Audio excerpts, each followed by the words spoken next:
Cause off load power factor.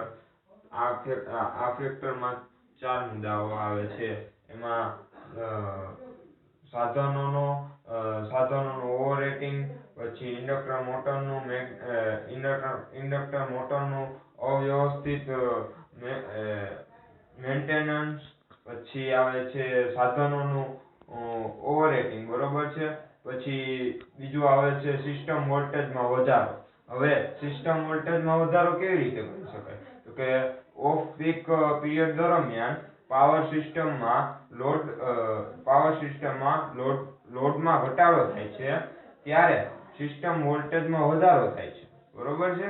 આ વોલ્ટેજમાં વધારાને કારણે ટ્રાન્સફોર્મર છે, પછી ઇન્ડક્ટર્સ છે, પછી ઇન્ડક્ટર મોટર છે વગેરેના મેગ્નેટાઇઝ કરંટમાં વધારો થાય છે, ફેક્ટરમાં ઘટાડો થાય છે, બરોબર છે. હવે ત્રીજું આવશે ઇન્ડક્શન મોટરનું અવ્યવસ્થિત મેન્ટેનન્સ. હવે ઇન્ડક્શન મોટરનું અવ્યવસ્થિત મેન્ટેનન્સમાં અમુક મુદ્દાઓ ધ્યાનમાં રાખવા પડે છે. દાખલા તરીકે રોટર અને સ્ટેટર વચ્ચેનો એર ગેપ વધી જાય છે,